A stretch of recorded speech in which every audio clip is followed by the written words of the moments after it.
আমার বাড়ি সেই কুয়াকাটা বঙ্গোপসাগরের কিনারায়, পাশে হলো পায়রা বন্দর, পায়রা পোর্ট, বিশাল এক নদী। এপার থেকে ওপার দেখা যায় না, সেই নদীর মাঝখান দিয়া জাহাজ চলে।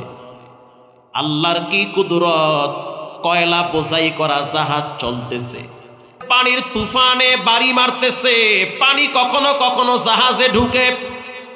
আল্লাহর কি সিদ্ধান্ত, তাকায় দেখো সোশ্যাল মিডিয়ায় এখনো ভাসে, পানির ফোটায় ফোটায় তাজা ইলিশ মাছ জাহাজে ঢুকতেছে। দেখা যাইতেছে জাহাজের কর্মচারীরা ইলিশ মাছগুলা বস্তার ভিতরে ঢুকাইতেছে, জালমাইরাও মাছ পায় না। আর রবের ওয়াদা, রবের সিদ্ধান্ত, জাল মারা লাগবে না, মাছ এমনি তোমার ঘরে ঢুকবে।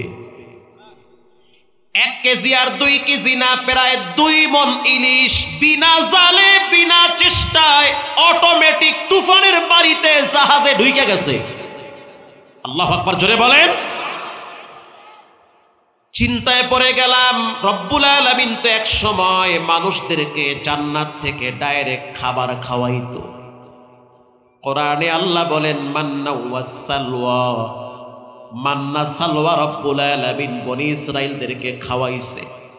কামাই করা লাগতো না, কষ্ট করা লাগতো না, ডাইরেক্ট জান্নাত থেকে খাবার পাঠাইয়া রব্বুল আলামিন তাদেরকে রিজিক দিত। এখন বাস্তব তাকায় দেখি, রব চাইলে সবই হয়, বান্দা চাইলে কিছুই হয় না। ভাইরা আমার, আপনাদের বগুড়ায় মাঝে মাঝে আমি থাকি, জামিল মাদ্রাসায় যাই, আমি অনেক প্রোগ্রাম আপনাদের এই উত্তরবঙ্গে করি। তো বগুড়ায় এমন একটা ডিমের দোকানদার দেখছি, যে কিনা ডিম বিক্রি করে 2 তলা বাড়ি করছে। শুধু হাঁসের ডিম বিক্রি করে 2 তলা বাড়ি বানাইছে। বয়স একেবারেই কম, কত 23-24 হবে। তার বক্তব্য হলো, হুজুর রিজিকের ভিতরে বরকত আমার মাওলায় রাখছে, বান্দার কাজ চেষ্টা করা, রবের কাজ সফলতা দেওয়া। প্রিয় ভাইরা আমার, আমি তো এমন প্রতিবন্ধী দেখছি, যার 2টা পা নাই, বসে বসে চা বিক্রি করে। মানুষের সফলতার বয়ান গল্প শোনেন, টিভিতে দেখেন, আর আমি তো প্রতিদিন রাস্তায় দৌড়াই। রাত্র 2টা 3টা রাস্তার পাশে দাঁড়ায় দাঁড়ায় বৈশা বৈশা গল্প করি চায়ের দোকানদারের সাথে, ডিমের দোকানদারের সাথে। রাত যত গভীর হয়, গল্পের আসর তত জমে। এক একজনের কষ্ট দুঃখ মানুষের কাছে বলে না, কিন্তু আলেম পাইলে মন খুইলা বলে। কষ্টের কথা ঘরের বিবির সাথেও বলে না, কিন্তু আলেম পাইলে কলিজা ভরে বলে। কারণ জানে, আলেম তার সফলতার কথা শুনলে অন্তত পক্ষে কষ্ট তো পাবেই না, বরং খুশিতে তার জন্য দোয়া করবে। কিন্তু আর একজন যদি শুনে আমার কাছে টাকা আছে, দুশ্মনী করবে, ধর মার খা, যেমনে পারো হেমনে চিন্তাই কর। কিন্তু আলেম যদি জানে, অন্তত পক্ষে এতটুকুন পরামর্শ দিবে, টাকা পয়সা দিয়া কি হবে, দিনের কাজে কিছু ব্যয় করো। প্রিয় ভাইরা আমার, রিজিকের বরকতের জন্য দামি একটি সূরার নাম হলো সূরা ওয়াকিয়া। সূরা ওয়াকিয়ার ফজিলত যদি আমি বলি, ফজর হয়ে যাবে। এটার কি পাওয়ার! আমি মসজিদে যেখানে জুমা পড়াই, খাদেম হইল 6 জন, যাদের কাজ হলো মসজিদ পরিষ্কার করা। কয়জন? 6 জন। 6 জন খাদেমের কাজ মসজিদ সাফ করা, মাইক টেস্ট করা, হরেন পরিষ্কার করা, সিঁড়িগুলা পরিষ্কার কইরা দেওয়া। যিনি প্রধান খাদেম, তার বাড়ি হলো আপনাদের সিরাজগঞ্জে। তো কথার প্রসঙ্গে একটা সময় হঠাৎ একটা পর্যায়ে গিয়া তাকে আমি একদিন জুমার সময় প্রশ্ন করলাম যে, খাদেম সাহেব কেমন আছেন আপনি? আপনার চেহারা তো মাশাআল্লাহ অনেক সুন্দর, দাড়িতে মেহেন্দি লাগায়া চলেন, টুপিতে নীল দিয়া চলেন, জামাটাও দেখি ইস্তারি কইরা ডাটে ফাটে চলেন, এক এক জুমায় দেখি এক একটা আতর লাগা, এত মোসে মাসে তেলে ঝালে কেমনে চলে? ও খাদেম, আপনার বেতন কত? খাদেম জবাব দেয়, হুজুর আপনি তো জানেন না, আমি জানি না। খাদেম জবাব দিল, হুজুর আমি এই মসজিদে খেদমত করি, বেতন মাত্র 14,000। আমি কৌতূহলবশত জিজ্ঞাসা করলাম, আপনার ছেলে মেয়ে কয়জন? বলে 8 জন। আল্লাহু আকবার বললেন না? 8 জন ছেলে মেয়ে, বেতন 14,000, কেমনে চলেন? হাইসা দিয়া বলে, ওয়াল্লাযীনা উতুল ইলমা দারাজাত,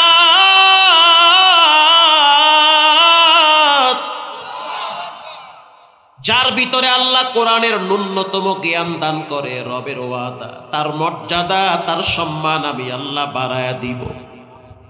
বেতন যদিও কম, সন্তান যদিও বেশি, এত অল্প টাকায় কেমনে চলেন? টুপিতে নীল লাগান, জামা ইস্তারি করেন, এক এক জুমায় এক একটা আতুল লাগান, এত আরামে মোসে মাসে চলার রহস্য কি? আবার অনেক জেনারেল লাইনে মাসে কামায় 1 লাখ, তারপরও ঋণ থাকে। কথা কন ডাকা। ছেলে মেয়েগুলা কিছুই নাই, নাই নাই কইতে কইতে জীবন শেষ। মাত্র মাইয়া পোলা 1.5টা, এরপরেও বাবার চিন্তার ঘুম হয় না, ট্যাবলেট না খাইলে দাঁড়াইতে পারে না। মাস শেষ, দিনের বোঝা মাথায় আইসা চাপে। ও খাদেম, এত অল্প টাকায় কেমনে চলা হয়? খাদেম জবাব দেয়, ওয়াল্লাযীনা উতুল ইলমা দারাজাত, আরে আমি তো বুঝলাম যার ইলম আছে তার মর্যাদা আল্লাহ বাড়ায়, ঠিক আছে, কিন্তু গোপনীয় রহস্য কি? খাদেম জবাব দিল, গোপন রহস্য হলো আমার ঘরে যত সদস্য আছে প্রত্যেকেই প্রতিদিন মাগরিবের পরে সূরা ওয়াকিয়া পড়ে।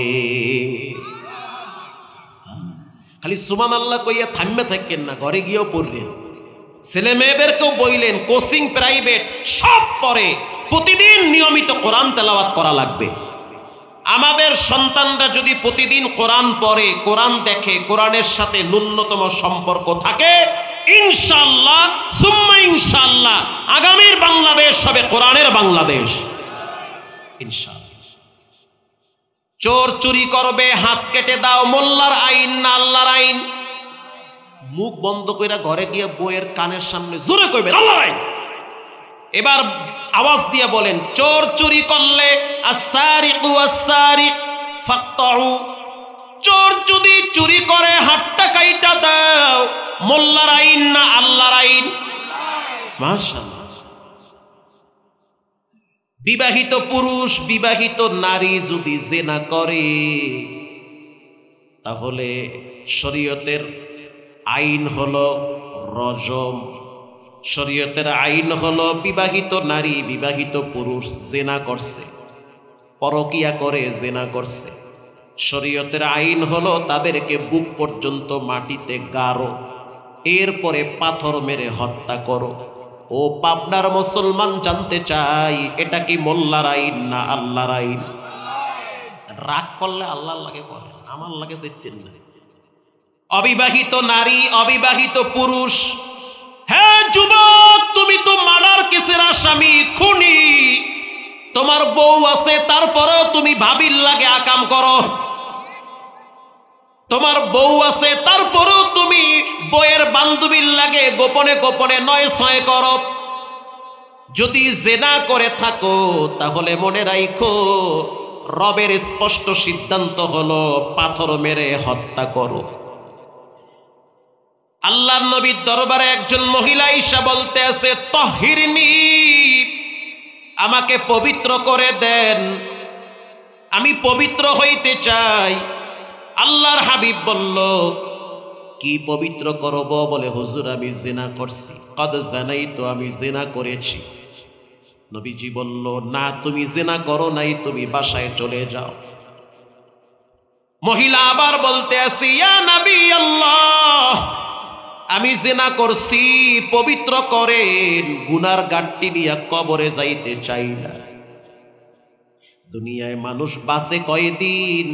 রসুল বলেছেন, যেই লোক সর্বশেষ মারা যাবে, ছেলে হোক মেয়ে হোক, বাচ্চা হোক বুড়া হোক, সর্বনিম্ন 40,000 বছর মাটির নিচে থাকা লাগবে। কেমনে থাকবা? সাথী নাই, বাতি নাই। আজ এখানে বসে আছো, হতে পারে কালকে তোমাকে কবরে থাকা লাগতে পারে। টাঙ্গাইলে ওদিন বয়ান করলাম, এলেঙ্গাতে একই স্টেজে একই প্যান্ডেলে সকালে একবার জানাজা, রাত্রে আর একজনের জানাজা। টিস্যুর বক্স আনতে টাঙ্গাইল এলেঙ্গায় গেছে, এলেঙ্গার পাশেই মাহফিল। বক্স নিয়ে দৌড় মারছে, টের পাই নাই পিছনে ট্রাক আইসা ধাক্কা মারতেছে। এমন ধাক্কা মারছে বক্স একদিকে ছিটকে গেল, সেও আর একদিকে ছিটকে গেল। প্যান্ডেলে গিয়া জানাজা পড়া হইল। মানুষ ভাবতে পারে না যে তার মৃত্যুটা কখন চলে আসবে। 1 মিনিটের নাই ভরসা। টান মারার সাথে সাথে রবের সিদ্ধান্ত, ভরসা নাই তো নাই, চইলা আসো কবরে, এক টানে শেষ। এমন এমপি দেখছি বিগত আমলে মাইক নিয়ে দাঁড়ায় বলছে আমি আর একটা কথা বলবো। কয়টা? কিন্তু সে বুঝতে পারে নাই এক কথার ভিতরেই জিন্দিগি শেষ। একটা কথা বলবো বলতে গিয়া সেহার নিয়ে কাইতে পড়ছে। এটা কি বলে মৃত্যু, কখন চলে আসবে কেউ জানে না, জানেন কে? আল্লাহর ডরান। হঠাৎ ধইরা ফেলাইবে, কাইন্দাও লাভ হবে না। মহিলা আবার বলতে আছে রাহমাতুল লিল আলামিন, কদ জানাইতু, জিনা করছি, তাহিরনি, পবিত্র করে দেন। পাপ বড় হয়ে গেছে, ঘুমাইতেও পারি না, খাইতেও পারি না, বড় লজ্জা পাই। যখন আমি মাটির উপরে বিচারণ করি তখন মনে হয় মাটি আমারে অভিশাপ দেয়। কারণ মাটির জবান আছে, মাটি একদিন রবের সাথে কথা বলবে। রব কোরআনে বলেছে ইয়াউমা ইদিন তুহাদ্দিসু আখবারহা। ও পাবনার ভাইরা, যেই মাটিতে বসে আছেন কষ্ট করে, জানি না কার না জানি দোকানে কাপনের কাপন চলে আসছে।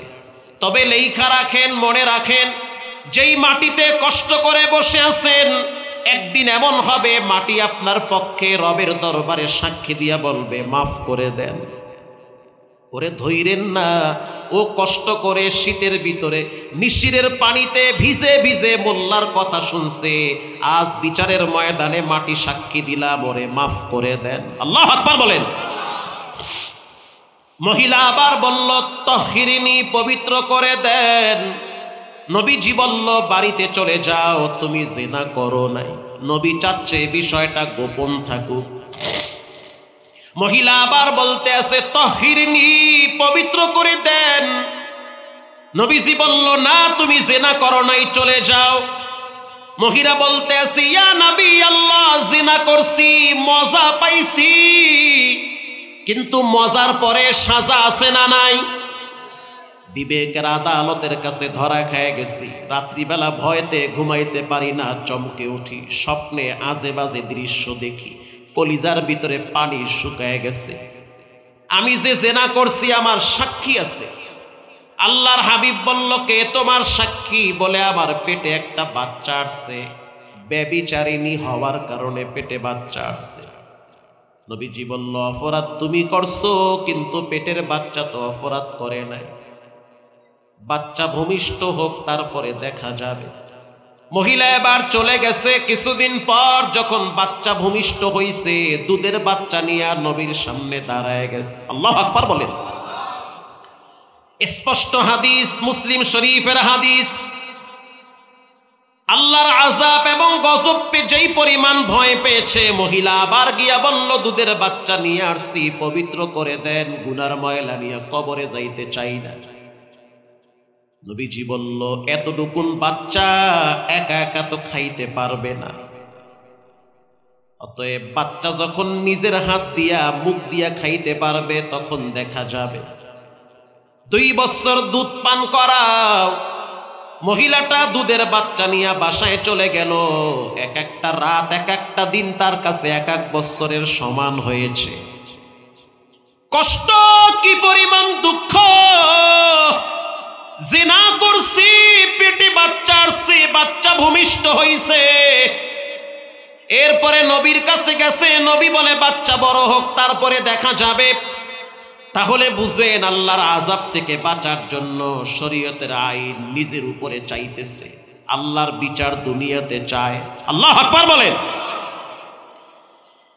2 বছর পর বাচ্চাটারে নিয়ে নবীর সামনে দাঁড়ায় গেছে, আর চোখের পানি ছেড়ে বলে ইয়া নবী আল্লাহ, দুনিয়ায় তো কেউ কারো আপন না, স্বার্থে আঘাত লাগলে আপন মানুষগুলা পর হয়ে যায়। আমি মজা পাইছি, মজার কারণে কবরে শাস্তি পাইতে চাই না, আমি আমার রবের কাছে পবিত্র থাকতে চাই। এই নেন, বাচ্চা নিজের হাতে রুটি সিরা সিরা খাইতে পারে। আল্লাহর রাসূল বলল, মদিনার সাহাবীরা কারা পারবা এই বাচ্চার দায়িত্ব নিতে? বাচ্চাটা তো এতিম। আল্লাহু আকবার বলেন। একজন সাহাবী দাঁড়ায় বলল, যার নাম হলো খালিদ বিন ওয়ালিদ রাদিয়াল্লাহু তাআলা আনহু। যুবক মানুষ, দেখতে অনেক সুন্দর, শত শত যুদ্ধে তিনি মুজাহিদদের ভূমিকায় অবতীর্ণ হয়েছে। মারহাবা বলেন। হুজুর, আমি এতিমের দায়িত্ব নিই। এবার নবীজি বলল, আনা ওয়া কাফিলুল ইয়াতীম কাহাতাইনি ফিল জান্নাহ। কেউ যদি এতিমের লালন পালনকারী হয়, সে আমি নবীর সাথে আবার জান্নাতে থাকবে, মাঝখানে কোনো পার্টিশন থাকবে না। সুসংবাদ। এখানে টাকাওয়ালা যারা আছেন, মাঝে মাঝে দুই একটা এতিমের জন্য জামা বানায় দিবেন, এতিমের একটা টুপি কিনে দেন, এই শীতের দিন এতিমের জন্য একটা কম্বল পাঠায় দেন। আপনার বাচ্চাটা বিদেশি কম্বলে ঘুমাইয়া যেই পরিমাণ শুকরিয়া আদায় করবে না, একটা মা বাবা হারা এতিম সন্তান যদি একটা নরমাল কম্বল পায়, তার চেয়ে বেশি খুশি হয়ে যাবে। ওর মুখের হাসি আরশে আজিম ঠান্ডা হয়। এতিম যখন হাসে, তখন রব্বুল আলামিন রহমতের ডানা বিস্তার করে। এবার এই মহিলাটারে মরুভূমির ভিতরে নিয়ে যাও, বুক পর্যন্ত গাইরা পাথর মেরে তাকে শেষ করে দাও। মহিলাটারে মরুভূমির ভিতরে নিয়ে বুক পর্যন্ত মাটিতে গাড়া হইল। বিবাহিত নারী জেনা করছে, শাস্তি। বিবাহিত নারী জেনা করছে, শাস্তি। বুক পর্যন্ত গাইরা, তারপরে পাথর মারো। চতুর্দিক থেকে পাথর নিক্ষেপ হয়। হযরত খালিদ বিন ওয়ালিদ যুবক মানুষ, তিনিও একটা পাথর মারল। পাথরটা যখনই মহিলাটার কপালে আইসা লাগছে, রক্ত ফিলকি দিয়া খালিদ বিন ওয়ালিদের চেহারায় লাগছে। খালিদ বিন ওয়ালিদ এতটুকুন একটা গালি দিয়েছে, সি সি, একটা ব্যভিচারিণী মহিলার রক্ত আমার শরীরে লাগছে। নবীজি বলল, খালিদ বিন ওয়ালিদ সি সি বইল না। এই মহিলার চোখের পানি আর তওবার কারণে রব্বুল আলামিন তার এই তওবাটা যদি, তার ক্ষমাটা যদি, আজকের এই মহিলার ক্ষমা যদি মদিনায় বন্টন করে দেওয়া হইতো, সব গুনাহগারের গুনাহ আল্লাহ মাফ করে দিত। हर गोरीदे देने तू तैयार है, जो न मंगे उससे तू बेजार है। आती नफी दारे दुनिया ना हसन, आती नफी दारे उक़बा ना हसन। या गियासल मुस्तगीसीन हदिना लफ्तिखारा मिल उलूमे वल गिना। বলেন, এই যে প্রকাশ্যে হাজার হাজার মানুষের সামনে ব্যভিচারিণী নারীকে আল্লাহর আইন, শরীয়তের আইন যে প্রতিষ্ঠিত করা হইল, প্রয়োগ করা হয়েছে, জানতে চাই ও পাবনার মুসলমান, এটা কি মোল্লার আইন না আল্লাহর আইন? আরো জোরে বলেন, কার আইন? এটা আল্লাহ। এরকম দুই একটা আইন যদি বাংলার জমিনে প্রতিষ্ঠিত হয়, ঘরে ঘরে জেনা, ব্যভিচার, পরকিয়া সব বন্ধ হয়ে যাবে। প্রিয় ভাইরা আমার, কোরআনুল কারীমে একটি সূরা আছে, সূরার নাম হলো সূরা মুলুক। কষ্ট হয়? আল্লাহর রাসূল বলেন, কেউ যদি সূরা মুলুক তেলাওয়াত করে, তার কবরের ভিতরে আযাব আল্লাহ মাফ করে দেয়। তাবারাকাল্লাযী বিয়াদিহিল মুলক ওয়া হুয়া আলা কুল্লি শাইইন কাদির।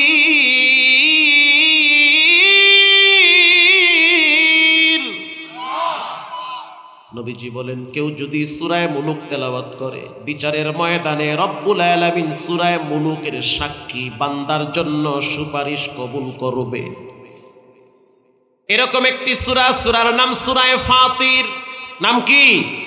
ফাতির। কেউ যদি তেলাওয়াত কইরা ঘুমায় রব্বুল আলামিন জীবনে একবার হলেও তারে মক্কা মদিনার ঘেরান নেওয়ার তৌফিক দিবে। এই সূরার ভিতরে রব্বুল আলামিন বলেন ইয়াতলুনা কিতাবাল্লাহ, যার ভিতরে 3টা গুণ আছে রব্বুল আলামিন তাকে বিনা হিসাবে জান্নাতে পৌঁছায়া দিবে। 1 নম্বরে তিলাওয়াতুল কুরআন, ছোট হোক বড় হোক কেউ যদি নিয়মিত প্রতিদিন কোরআন তেলাওয়াত করে। 2 নম্বরে ওয়া আকামুস সালাহ, কেউ যদি নিয়মিত প্রতিদিন 5 ওয়াক্ত সালাত আদায় করে। 3 নম্বরে ওয়া আনফাকু মিম্মা রাযাকনাহুম সিররা ওয়া আলানিয়াতান ইয়ারজুনা তিজারাতান লান তাবুর। আল্লাহ বলেন যারা গোপনে প্রকাশ্যে দান করে, নামাজ পড়ে, তেলাওয়াত করে, দান করে, এটা কোরআনের তাফসীর বানায় কইতেছি। কেউ যদি কোরআন পড়ে, কেউ যদি নামাজ পড়ে, কেউ যদি দান করে, কিতাব আল্লাহ ওয়া আকামুস সালাহ ওয়া আনফাকু মিম্মা রাযাকনাহুম সিররা, গোপনে প্রকাশ্যে দান করে, রাত্রিবেলা রাস্তা দিয়া হাঁটে, টিনের মসজিদ, জানলার ফাঁক দিয়া 100 টাকা ভিতরে ফালায়া দিল, কেউ দেখে নাই, দেখেছেন কে? বিশ্বাস করেন এই গোপন দান আপনাকে এমন জায়গায় বাঁচাবে যেখানে আপনার বাঁচার কথা না, যেখানে আপনার মুসিবতে পড়ার কথা রব্বুল আলামিন গোপন দানের কারণে গোপন ভাবে তাকে হিফাজত করে। 2 নম্বরে 1 নম্বরে তেলাওয়াতুল কুরআন, 2 নম্বরে নামাজ, 3 নম্বরে হলো দান। এই 3টা কাজ যারা করবে রবের সিদ্ধান্ত তাদের মতো শ্রেষ্ঠ ব্যবসায়ী পৃথিবীতে কেউ নাই। মারহাবা বলেন। প্রিয় ভাইরা আমার, পৃথিবী বিখ্যাত একজন বাদশার নাম হলো বাদশা হারুন আর রশিদ। ক্ষমতা পাইছে, কোরআনের জ্ঞান পাইছে, টাকাও আছে, ক্ষমতাও আছে, রাত্রিবেলা তাহাজ্জুদের সময় মাওলার সাথে কালেকশনও আছে। ইনসাফওয়ালা নাই নীতিবান একজন বাদশার নাম হলো হারুন আর রশিদ। হারুন আর রশিদের স্ত্রীর নাম হলো জুবাইদা, বড় জেবুন্নেসা, বড় দিনদার নেককার আল্লাহওয়ালা মহিলা। বাদশা হারুন আর রশিদের রাজপ্রাসাদের এক পাশে হলো বিশাল বড় একটা মাদ্রাসা। আল্লাহু আকবার বলেন। একটা দেওয়াল, একটাই দেওয়াল, এক পাশে মাদ্রাসা আর এক পাশে হলো রাজপ্রাসাদ। দেওয়ালের গা ঘেঁষে বিশাল বড় একটা বিল্ডিং, রাজপ্রাসাদ। ওখানে বাদশার বিবি থাকে। বাদশা হারুন আর রশিদ রাষ্ট্রীয় সফরে তিনি চলে গেলেন দামেস্কের দিকে। তিনি লম্বা সফরে বের হয়েছে। সফর থেকে যখন বাড়িতে আসলো, আসার পরে দেখলো তার বিবির জেবুন্নেসার চেহারা মলিন হয়ে আছে। বাদশা প্রশ্ন করলো, বিবি আমার, তোমার চেহারা কেন মলিন? মেজাজটা কেন গরম? কি হয়েছে জানতে চাই। বলে এই যে পাশে মাদ্রাসা, ওই মাদ্রাসার ছাত্রর সংখ্যা হলো প্রায় 90,000। সুবহানাল্লাহ, বাইতে গিয়ে কইেন বাংলাদেশে এমন কোন মাদ্রাসা আছে যেখানে ছাত্র হবে 90,000? এটা বানোয়াট কিচ্ছা মোল্লায় কয় না, ইতিহাস থেকে প্রসিদ্ধ কথা বলে। ওই মাদ্রাসা হলো বাগদাদের সবচেয়ে বড় মাদ্রাসা। ওই মাদ্রাসার প্রিন্সিপালের নাম হলো বিখ্যাত মুহাদ্দিস আব্দুল্লাহ বিন মুবারক রাহমাতুল্লাহি আলাইহি। মারহাবা বলেন। আব্দুল্লাহ বিন মুবারকের কথা আলোচনা ইতিহাসের পৃষ্ঠায় পৃষ্ঠায় লেখা আছে। আব্দুল্লাহ বিন মুবারক কে? সেই আব্দুল্লাহ বিন মুবারক, ইদা সারা আব্দুল্লাহ মিম্মারউ লাইলাতান সারা আনহা নূরুহা ওয়া জামালুহা। আব্দুল্লাহ বিন মুবারক যতদিন দুনিয়াতে ছিল ততদিন ইলমের সূর্য ছিল। এলেমের নূর, এলেমের ঘেরান পুরা দেশে ছড়াইতেছিল। আব্দুল্লাহ বিন মোবারক যখন কবরে গেছে তখন মনে হচ্ছে এলেমের সূর্যটা কবরে চলে গেছে। বাংলাদেশে অনেক মাহফিল হয়, কিন্তু মাহফিলগুলোর ভিতরে তেমন মজা পাওয়া যায় না। যতদিন কোরআনের পাখি আল্লামা দেলোয়ার হোসেন সাইদি রাহিমাহুল্লাহ তাফসীর করত, ততদিন মনে হইতো কোরআন বুঝি সবে মাত্র নাজিল হইতো। আসতে বলবেন না, কথা ঠিক না ব্যাঠিক? এটা তো হিন্দু বলে ঠিক, আপনি কেন বলবেন না? হিন্দুরাও বলে কথা ঠিক। তিনি যখন তাফসীর করত মনে হইতো রহমত আর বরকত দিয়ে আল্লাহ প্যান্ডেল ভরে দিত। কারণ কোরআন এক একজনের মুখে এক এক রকম লাগে, এক একজনের মুখে এক একজনের কণ্ঠে এক এক রকমের স্বাদ লাগে। বাদশাহ হারুন আর রশিদ স্ত্রীকে বলল, মন খারাপ কেন? বলে মাদ্রাসা তালা লাগান। কেন? গত বৃহস্পতিবার এই মাদ্রাসার ছাত্ররা বাড়িতে যাওয়ার সময় তাদের পায়ের আওয়াজে আমার ঘুম ভেঙে গিয়েছে। আমি আসরের পরে একটু ঘুমাইছিলাম, তাদের পায়ের আওয়াজ, কণ্ঠের আওয়াজ আমার কানে আসছে।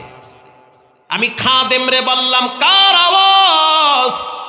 বলে এটা হইল 90,000 ছাত্র পবিত্র জুমার রাত্রে ছুটি পাইছে, বাড়িতে যাবে, যার কারণে বাড়িতে যাওয়ার সময় তারা কোরআন পড়তে পড়তে, হাদিস পড়তে পড়তে, মাসআলা পড়তে পড়তে বাড়িতে যায়। এতগুলা বাচ্চা আওয়াজ দিলে তো একটু শব্দ হবে, ঠিক না বেঠি? ঘুম ভেঙে গেছে। স্ত্রী বলতে আছে, তালা লাগায়া দেন মাদ্রাসায়। বাদশাহ হারুন আর রশিদ বলতে আছে, বিবি আমার, আমি তো মনে করলাম তুমি জ্ঞানী মানুষ, বিচক্ষণ মহিলা, কিন্তু এখন বুঝতে পারলাম আমার ধারণাটা সম্পূর্ণ ভুল। আব্দুল্লাহ বিন মোবারক যখন রাস্তা দিয়ে হাঁটে তখন মনে হয় তার পায়ের নিচে ফেরেশতারা নূরের পর বিছায়া দেয়। ছাত্রদের ধুলা বালুর কারণে আমার রাজপ্রাসাদ ধন্য হয়ে যায়। ও বিবি আমার, আমি হারুন আর রশিদ যখন রাস্তা দিয়ে হাঁটি আমার ক্ষমতার একটা গরম থাকে, আর আব্দুল্লাহ বিন মোবারক আর তার ছাত্ররা যখন রাস্তা দিয়ে হাঁটে তখন মনে হয় ফেরেশতারা হাঁটে। ওদের চোখের পানি আর দোয়ার কারণে আমি এখনো ক্ষমতার চেহারে আছি। অতএব সাবধান, লাগাম লাগায়া কথা বলবা, আবল তাবল বইলা নিজের মাটি নরম করবা না। আব্দুল্লাহ বিন মোবারক বিখ্যাত একজন মুহাদ্দিস। বাদশাহ হারুন আর রশিদ বলল, বিবি আমার, আমার মনটা চায় আমি রাত্রিবেলা একটু ভিতরে যাব, ছাত্রদের খেদমত করব। বিখ্যাত মুহাদ্দিস আব্দুল্লাহ বিন মোবারক রাত্রিবেলা ঘুইরা ঘুইরা ছাত্রদেরকে দেখে কে কি করে। গতকালকে আপনারা দেখছেন বাংলাদেশের সব টিভি চ্যানেলগুলা নিউজ করছে, তাহাজ্জুদের টাইমে মাদ্রাসার 20-25টা ছাত্র নামাজ পড়তেছে, একটা ছাত্র রুকুর ভিতরে মৃত্যুবরণ করেছে। ছোট্ট বাচ্চা নামাজে দাঁড়ায় আছে, মাথা ঘুরাইতেছে, রুকুতে গেছে, ঢইলা পইরা গেছে। তাহাজ্জুদের টাইমে নামাজের সময়। এত পাগল হইয়েন না, দাপট দেখায়েন না, মাস্তানি কইরেন না। কত মাস্তানকে আল্লাহ কানে ধইরা জুতা পিটা করেছে। মান তাওয়াদা লিল্লাহ রাফাহুল্লাহ, যে ব্যক্তি নিজেকে ছোট ভাবে রব্বুল আলামিন তার মান মর্যাদা বাড়ায় দেয়। নিজেকে বিলীন করে দেন।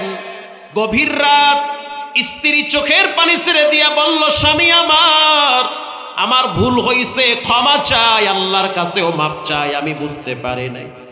আব্দুল্লাহ বিন মোবারক তিনি পাইছে ওয়ারাসাতুল আম্বিয়া, নবীদের উত্তরসূরি। আর তুমি আমার স্বামী, তুমি তো ফেরাউন, হামান, নমরুদের মতো ক্ষমতার মালিক হইছো। অতএব তোমার চেয়ে আব্দুল্লাহ বিন মোবারক আর ছাত্রদের মর্যাদা 1000 কোটি গুণ বেশি। গভীর রাত বাদশাহ হারুন আর রশিদ ওয়াল টপকায়া ওই পারে যাইত।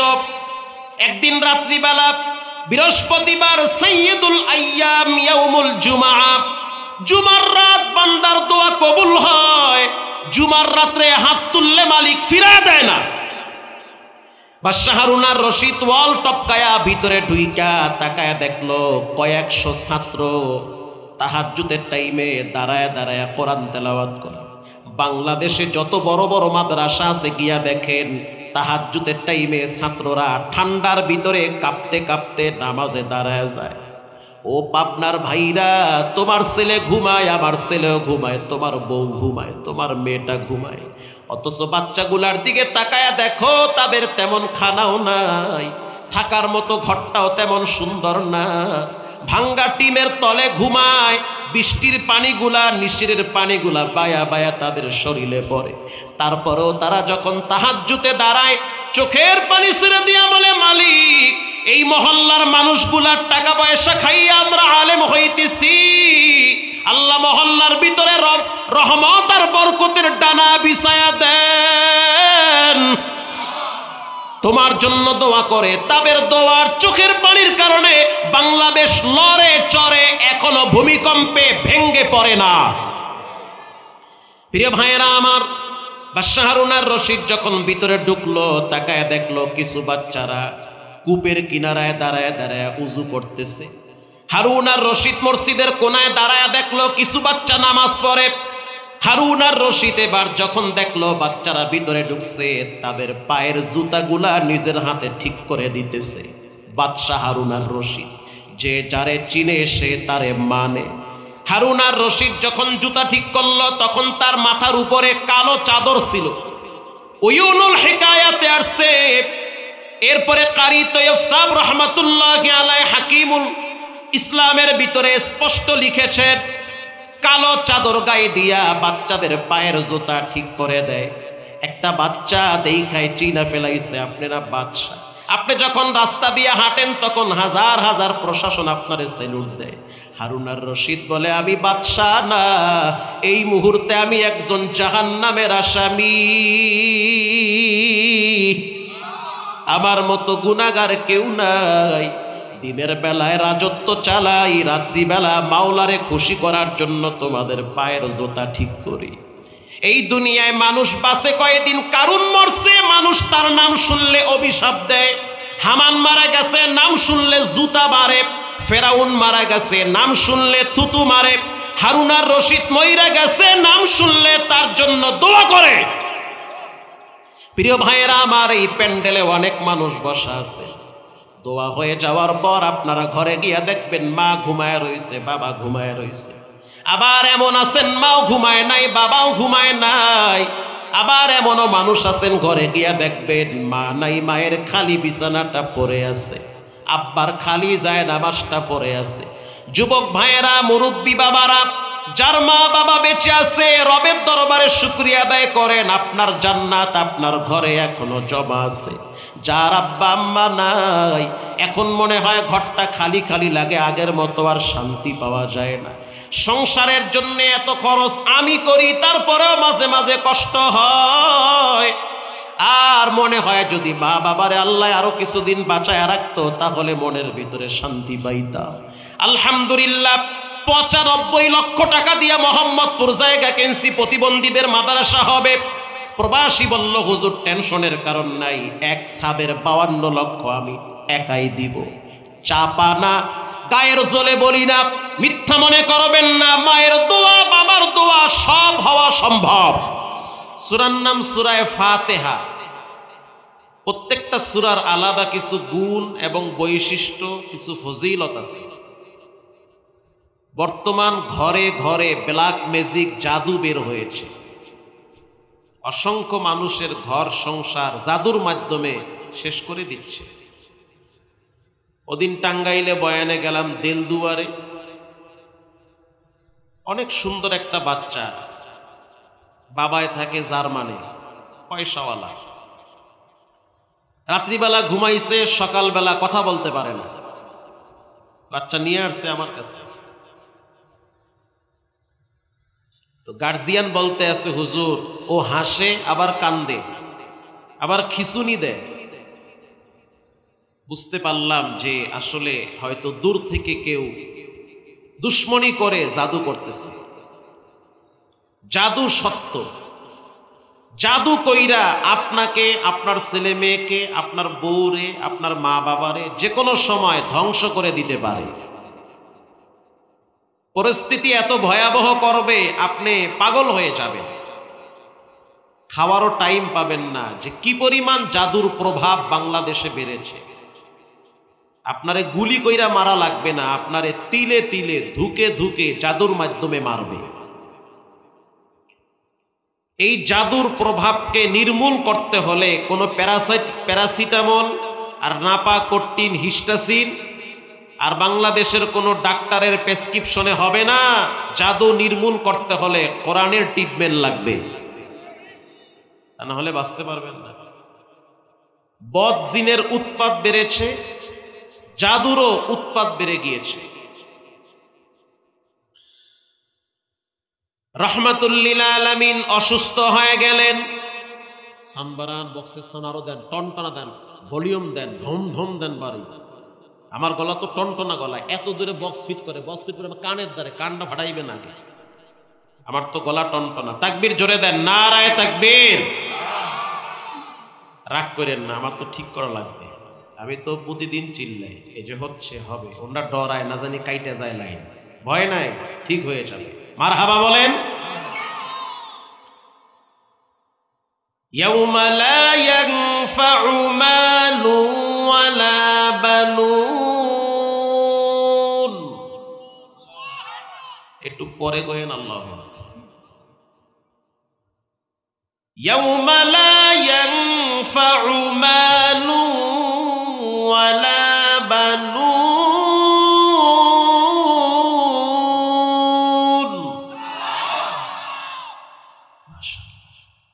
খুব সুন্দর করে আল্লাহু আকবার কইতে পারেন। আল্লাহু আকবার যদি মুখে আর অন্তরে ঠিক থাকে তাহলে আগামীর বাংলাদেশ হবে আল্লাহু আকবারের বাংলাদেশ। ইনশাআল্লাহ বলেন, ইনশাআল্লাহ। রব্বুল আলামিন বলেন মাল কাজে আসবে না, সন্তান কাজে আসবে না, কাজে আসবে একমাত্র কলবে সালিম, পবিত্র আত্মা, যেটার ভিতরে কোনো হিংসা নাই। সুবহানাল্লাহ বলেন। আল্লাহর হাবিব অসুস্থ হয়ে গেলেন। নবীজি অসুস্থ, তাফসীরে এসেছে সূরা নাস ফালাকে। সকালবেলা অসুস্থ, সন্ধ্যার টাইমে নবীজি আরো বেশি অসুস্থ হয়ে বিছানায় পড়ে গেলেন। মা আয়েশা বলেন, হুজুর আপনি ভালো মানুষ, সুস্থ মানুষ, হঠাৎ কেন অসুস্থ হয়ে গেলেন? রাত্রিবেলা নবীজি ঘুমায় গেছে। নবীদের স্বপ্ন হলো ওহী। নবীরা যেটা স্বপ্নে দেখে ওটা আল্লাহর পক্ষ থেকে নাজিল হয়। আল্লাহু আকবার বলে। আমার দিকে তাকান, কাজে লাগবে কোথায়? স্বপ্নে এক ফেরেশতা আর এক ফেরেশতাকে বলতেছে, এই জানো কি হয়েছে? না জানি না। এই ব্যক্তিকে জাদু করা হয়েছে, এজন্য অসুস্থ হয়ে যাচ্ছে। কে জাদু করলো? বলে এক ইহুদি নারী। কেমনে জাদু করলো? বলে মাথার চুল নিয়া 11টা গিট লাগাইয়া, মন্ত্র পইরা, বান মাইরা, পাথরের নিচে আটকায় রাইখা এরপরে বিছানায় ফালাইয়া দিছে। ইহুদি নারী নবীজির মাথার চুল মোবারক নিছে। যাগো চুল বড় আছে সাবধানে রাইখে, এটিতে ছাইরা দিয়া বাড়ি মাইরেন না। কয়েক আইটেমের রং লাগাইয়া হুন্ডার পিকআপ এমন বাড়ান আর সামনে যায় না, পারে না নিজে নামে ঠেলা দিতে। সোজা রাস্তা চালায় বেহা বেহা করবে। এটা আমনকো দেশে নাই, আমগো কুয়াকাটায় আছে। আর একজনে জিগায়, কিও ভাই তোমার হুন্ডার চাকা বেকা? হয় না, তাহলে সোজা রাস্তায় বেহা করে চালাও কা? শয়তানে কামড় দিছে। যার কাম নাই হে আকাম করে। যদি বাপ মরতো আরো আগে, 5টা বোনের দায়িত্ব যদি কান্দে থাকতো তাইলে বুঝতো রাত দিন কি পরিমাণ কষ্টে যায়। তুরুং বুরুং করার টাইম পাইতো না। তুরুং বুরুং এর টাইম যাইতো গা। রাত 3টার সময় ওটা লাগতো কাম করার লাইগা, 2টা বোন বিয়া দেওয়া লাগবে। আর এখন তো বাবার হোটেলে খান মোসে মাসে চলেন, টের পান না। টের পাইবে। যে সমস্ত ঘরে মহিলারা কিরণমালা আর জি বাংলা নিয়ে অল টাইম ব্যস্ত থাকে, আর ছেলে মেয়েরা পাবজি আর ফ্রি ফায়ার নিয়ে ব্যস্ত থাকে, এদেরকে মনে হয় খুব দ্রুত ভিক্ষা করে খাওয়া লাগতে পারে। এইটা যে ঠিক এতে কোনো দলিল লাগবে না। আমার হাত কাছে কয়েক হাজার এমন প্রমাণ আছে। আমি ঢাকা মতিঝিলে জুমা পড়াই, 12 কুতুবের আড্ডাখানা, পুরো মতিঝিল গোটা বাংলাদেশ চালায়। এখন তো অনেক যুবকরা মোবাইলে জুয়া খেলায়, আছে না? এই মোবাইলের নেশায় অনেকের জীবন শেষ হয়ে গেছে। আজকেও দেখলাম অনলাইনে যে একজনে ভিডিও করতে গিয়া নিজের আগুনে নিজেই পুড়ছে। কি মজার কাহিনী! এই শীতের মধ্যে যদি শরীরে আগুন লাগে খুব মজা লাগে না কষ্ট লাগে? কষ্ট লাগে।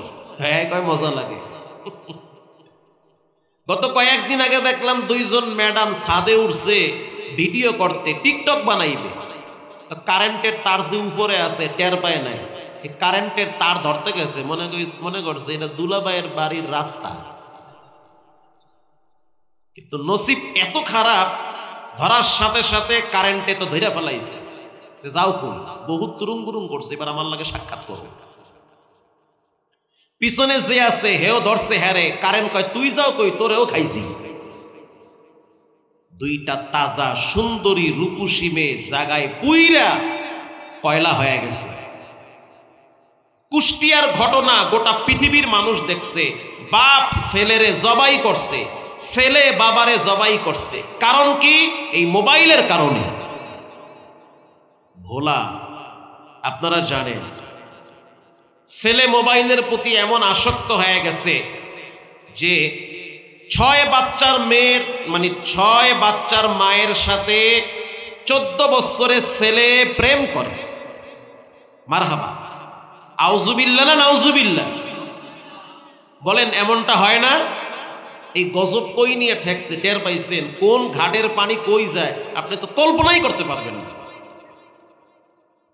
গত 3 মাস আগে এখনো সেটা সোশ্যাল মিডিয়াতে ভাসতেছে। ছেলে বাবার বিরুদ্ধে মামলা দিয়েছে জজ কোর্টে, ছেলে আব্বার বিরুদ্ধে মামলা দায়ের করছে। কেন? বলে আমার আব্বা আমার বউরে নিয়ে হিজরত করছে। আউযুবিল্লাহ না নাউযুবিল্লাহ হচ্ছে। আদালত বলতে আছে তোমার বাপি কি জোর করিয়া নিছে? কয় না, আমার ম্যাডাম গেছে, কিছু করার নাই, হেও রাজি, তুমি তোমার চিন্তা করো। এই সব কাহিনীর মূল গোড়ায় হলো মোবাইলের অপব্যবহার। 4 বছরের বাচ্চা, তারে কার্টুন না দেখাইলে সে বাতি খাইবে না। খামু না তো খামুই না, লাগে মরে যাবো, শহীদ হয়ে যাবো, তাও খাবো না। এজন্য ঘরের ভিতরে অ্যান্ড্রয়েড মোবাইল চালানো একটু কমায়া দিয়ে, বাচ্চাদের সামনে যদি 3-4 ঘন্টা মোবাইল টিপেন, ওই ঘরের বাচ্চারা তো পাবজি আর ফ্রি ফায়ারের জন্য ব্যস্ত হয়ে যাবে। আপনি থাকেন বাহিরে কাজে ব্যস্ত, আপনার ম্যাডাম এত বড় মোবাইল নিয়ে 3 বাচ্চা নিয়ে জিকির করে, কথা কন না কা? ওটার প্রতি তো আসক্ত হবে। আপনি পুরুষ, কামাই করেন, আপনি কয়দিন পর বুঝবেন মজা কারে কর, কত প্রকার, কত ধান, কত চাউলে মজাটা বুঝবেন। ফ্যামিলির ঝামেলা সবচেয়ে বড় ঝামেলা। আলহামদুলিল্লাহ আমাদের বাসায় বড় মোবাইল চালানো নিষেধ। আমার খুব বেশি প্রয়োজন হইলে আর এক রুমে দরজা লাগাইয়া এরপরে মোবাইলে কথা বলি। আর ম্যাডামেরও বেশি প্রয়োজন হইলে দরজা লাগাও, এরপরে কথা যা কর কর। পোলাপানের সামনে হারাদিন টেপাটিপি এডি চলবে না। এজন্য বাচ্চার হাতে মোবাইল দিলেও ভিক্ষা মারে, ও মনে করে এটা গজব, এটা হাতে মিলে অজ্ঞান হয়ে যাবে।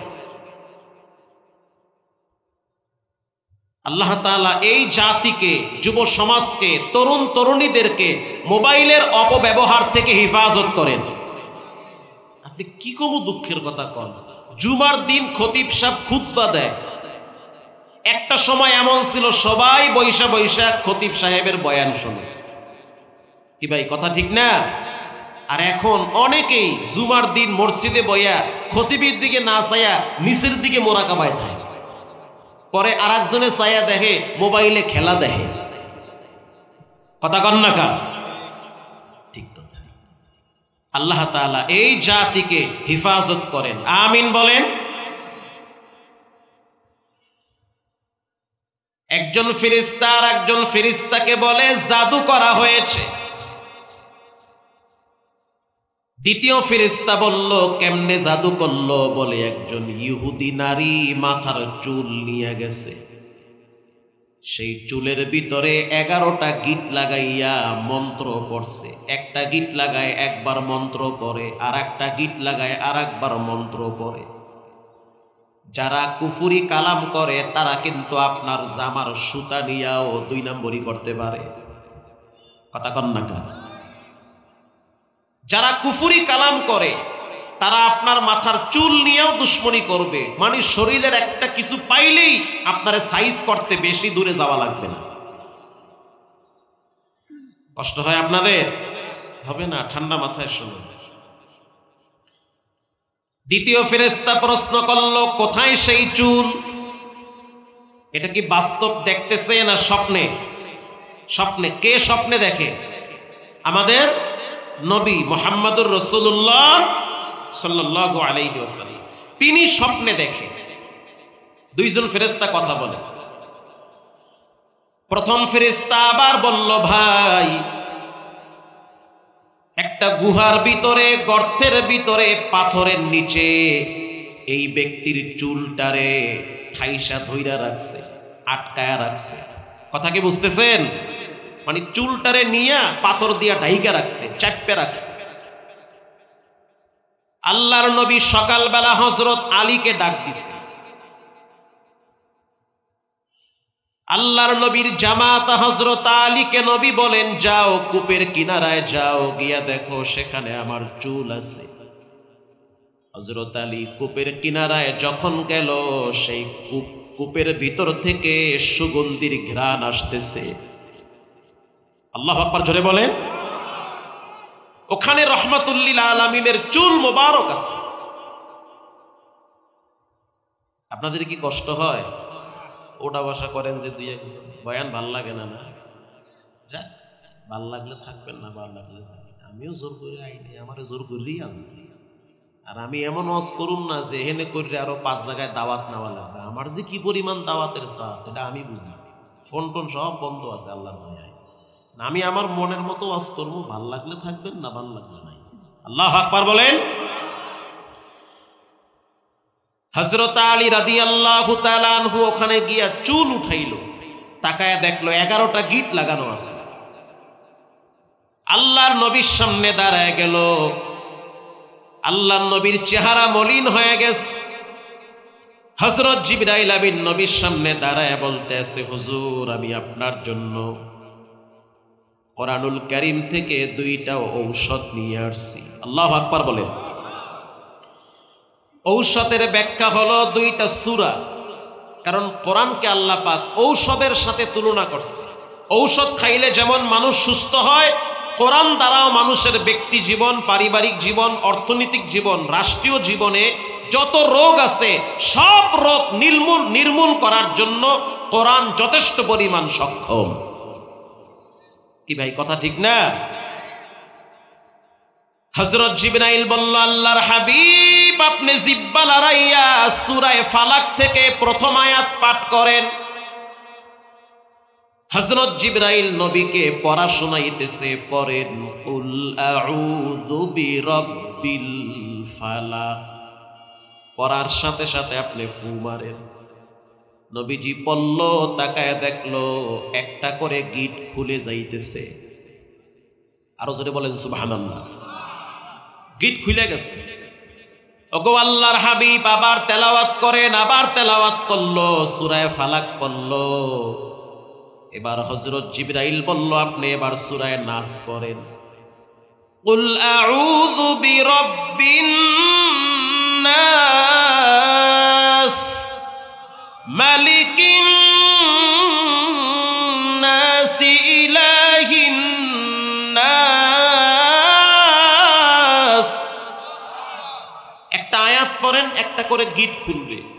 দুই সূরায় প্রায় 11টা আয়াত আছে, নবীজি তেলাওয়াত করলো, সবগুলা গিট খুইলা গেছে, নবীজি সুস্থ হয়ে গেছে। এখন এই রোগের চিকিৎসা পৃথিবীর কোনো ডাক্তার দিতে পারবে? এটা কোরআন থেকে নিতে হবে। প্রিয় ভাইয়েরা আমার, সূরা নাস ফালাক হলো মানুষের জন্য শেফা।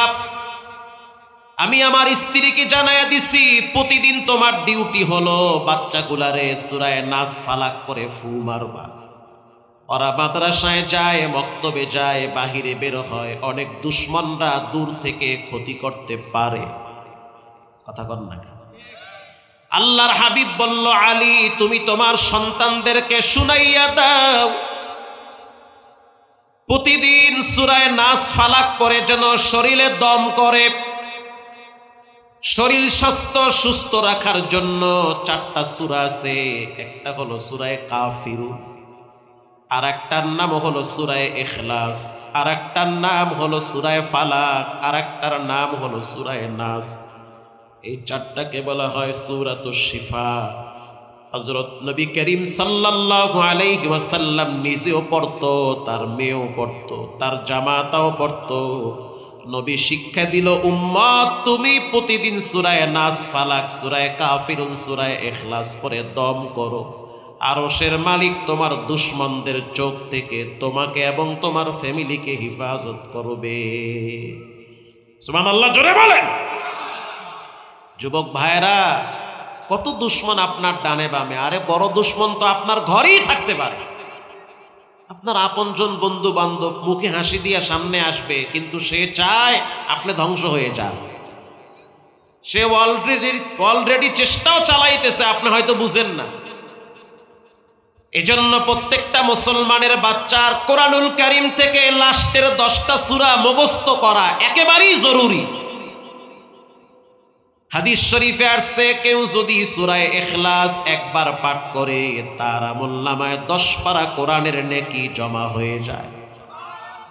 সুবহানাল্লাহ। আরে ভাই, বাঁচবো কয়দিন? দুনিয়ায় চলতে টাকা লাগে।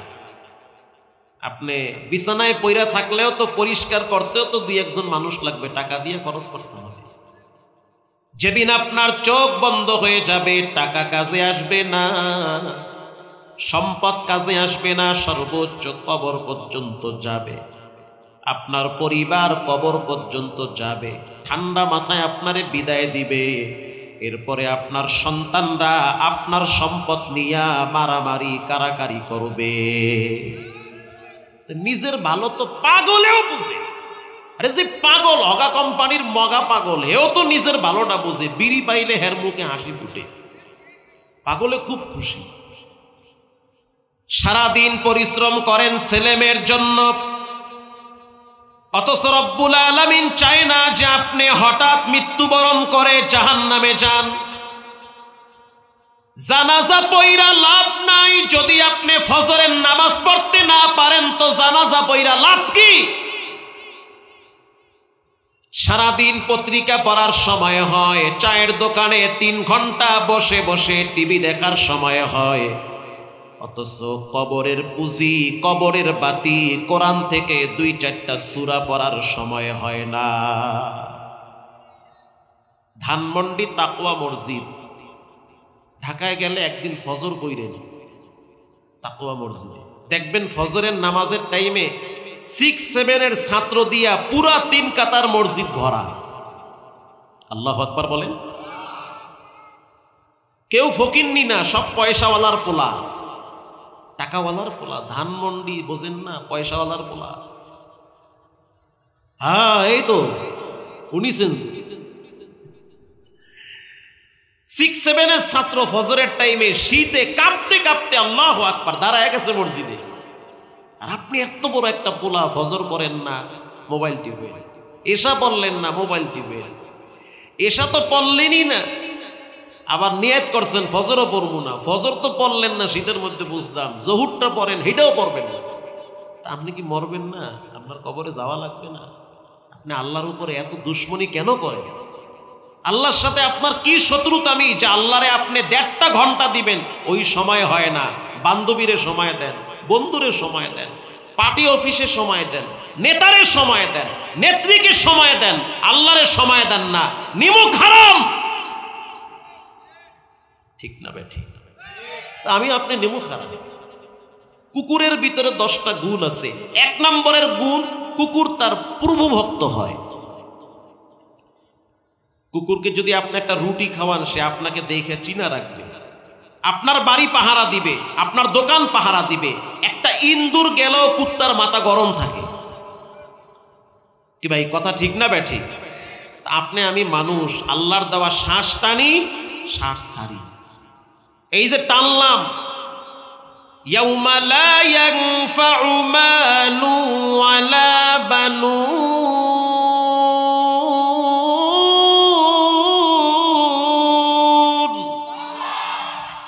এই যে টান্ডা মারলাম, এটা হঠাৎ বন্ধ হয়ে গেলে মুহূর্তের ভিতরে তো পরকাল হয়ে যাইবে। কথা কন না কেন? শেষ। যমুনা গ্রুপের মালিক বাবুল সাহেব, তার অনেক কর্মচারী আমার মসজিদে জুমা পড়ে। যমুনা গ্রুপের মালিক, 1000 কোটি টাকার মালিক, যমুনা গ্রুপের মালিক। আরে থামেন মেয়ে, বসন্ত খালি প্যাঁচ লাগান। যমুনা গ্রুপের মালিক বাবুল সাহেব মারা গেছে। মৃত্যুর আগে আগে তার শ্বাস চলা বন্ধ হয়ে গেছে, টানতে কষ্ট হয়। আরে কি যে এক কষ্ট, শ্বাস টানা বন্ধ। হাই সুবহানাল্লাহ, এ তো আরা কাফা। চায়নার থেকে ডাক্তার 2 জন আনছে। ডাক্তারে কয় করুণায় ধরছে ভালো করে। এমন ধরা ধরছে, মানে খাতা কম্বল পেঁচাইয়া যাইতে ধরছে যেন শ্বাস টানতে না পারে। তো ডাক্তারদেরকে বলল যে আমার সম্পদের অর্ধেক দিয়ে দিব, তারপরেও আমি বাঁচতে চাই। যদি বাঁচানোর মতো শক্তি তোমাদের নাও থাকে, অন্তত পক্ষে আমি যেন শ্বাস টানতে পারি। প্রয়োজনে যমুনা গ্রুপের যত সম্পদ আছে অর্ধেক দিয়ে দিব। শেষ সময় এটাও বলেছে, আমার যত সম্পদ আছে থাকা খাওয়ার মতো জায়গা হইলেই হবে, বাকি সব দিয়ে দিব, তারপরেও আমি শ্বাস টানতে চাই। আমি মরিও না, আমি বাঁচিও না। তাহলে বোঝা গেল শ্বাস টানা ছাড়ার শক্তি একজনই দেয়। চিৎকার মেরে বলেন, তিনি হলেন কে? আল্লাহরে ডরা। আল্লাহ না করুক, হঠাৎ যদি আপনি স্টক করেন, এখন তো স্টক বেশি করে যুবকরা, হঠাৎ যদি স্টক করেন তো উপায় কি? আইসিইউতে নিবে। শ্বাস টানতে পারেন না, লাইফ সাপোর্টে রাখবে। লাইফ দেয় আল্লাহ, সাপোর্ট দেয় ডাক্তারে। বলেন, আওয়াজ দিয়ে বলেন, লাইফ দেয় কে? সাপোর্ট দেয় কে? ডাক্তার। এই যে আল্লাহ লাইফ দিল, বিনিময়ে আল্লাহ 1 টাকাও নেয় না। ডাক্তার সাপোর্ট দিল, লক্ষ লক্ষ টাকার বিলের কাগজ আপনার হাতে ধরায়া দিবে। লাইফ ছাড়া সাপোর্টের কোনো মূল্য আছে? কোনো মূল্য নাই। লাইফ দেয় আল্লাহ, টানতেছি ছাড়তেছি। কত হাজার হাজার মানুষ মহব্বত করে, ভালোবাসে, আপনাকেও ভালোবাসে। এই আল্লাহর দেওয়া লাইফের বিনিময় 1 টাকাও নেয় না। হসপিটালে হুইয়া বললে, বাড়িঘর বিক্রি করলেও তো চিকিৎসার টাকা জোগাড় করতে পারবেন না। এজন্য পায়ে হাত দিয়ে বলি, জীবনে কোনোদিন নামাজ ছাড়বেন না, ইনশাআল্লাহ। বলেন, আরো কিছুদিন বাঁচতে পারবেন ইজ্জত, সম্মান আর শান্তি নিয়ে। তা না হইলে মাওলার ধরা শক্ত ধরা, কঠিন ধরা, এমন দৌড় লওয়াইবে, পাগল হয়ে যাইবে। আপনার ফ্যামিলির ভিতরে একজন রে এমন ধরা ধরবে, ওই যন্ত্রণায় আপনিও শুয়ে পড়বেন। রব বলেন, যারা আমাকে ভুলে, এরা টাইম মতো এদের প্রাপ্য বুঝে পায়। প্রিয় ভাইয়েরা আমার, কষ্ট হয় আপনাদের? বলেন, হায়াতের মালিক কে? আল্লাহ তাআলা। কোরআনুল কারীমের ভিতরে কিছু সূরা আছে, যেগুলা সূরা হলো মানুষের জন্য শিফা, ঔষধের মতো কাজ করে। যেমন একটি সূরা আছে, সূরার নাম হলো সূরা ফাতিহা। আল্লাহর হাবিব বলেন, কেউ যদি সূরা ফাতিহা 7 বার পরে পানিতে দম করে পান করে, তো রব্বুল আলামিন তার হঠাৎ ব্যথাটাকে সহনীয় করে দিবে। অন্ধকার রাত, বিবিও ঘুমায়, আপনিও ঘুমান, হঠাৎ ঘুমের ভিতরে আপনার বাচ্চা পেটে ব্যথায় চিৎকার মারছে, আপনি টেনশনে পড়ে গেলেন, ডাক্তারখানা অনেক দূরে, ঠান্ডার ভিতরে কেমনে যাব? রাস্তায় কোনো গাড়িও নাই, যেতে গেলে তো আমার গাড়ি লাগবে, হসপিটাল খোলা থাকতে হবে। আল্লাহর হাবিব বলেন, উম্মত টেনশনের কারণ নাই, শুদ্ধ করে সুন্দর করে এক গ্লাস পানি নাও, সেই পানির ভিতরে সূরা ফাতিহা 7 বার পড়ো, বাচ্চারে পান করাও।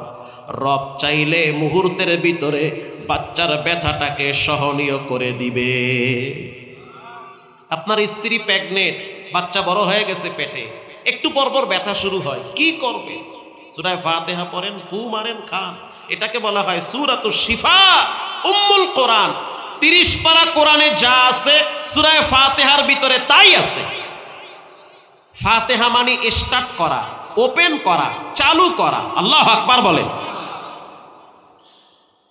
এবার আসেন ভাইরা আমার, কোরআনুল কারীমের ভিতরে একটি সূরা আছে, সূরার নাম হলো সূরা ওয়াকিআ। ইযা ওয়াকাতিল ওয়াকিআ লাইসা লিওয়াকাতিহা কাযিবা খাফিদাতুর রাফিআ ইযা রুজ্জাতিল আরদু রাজ্জা ওয়া বুসাতিল জিবালু বাসসা ফাকানাত হাবাআম মুনবাসসা। মাগরিবের পরে নিজে পড়েন, বাচ্চাদেরকেও পড়া। মাত্র 5 মিনিট সময় লাগে সূরা ওয়াকিয়া পড়তে। রবের ওয়াদা আছে, আমি তার ঘরে রিজেকের বরকত বাড়ায়া দিব। অল্প টাকার ভিতরে বরকত এত বাড়াবে আপনি কল্পনাই করতে পারবেন। রব চাইলে সব হয়, বান্দা চাইলে কিচ্ছু হয় না।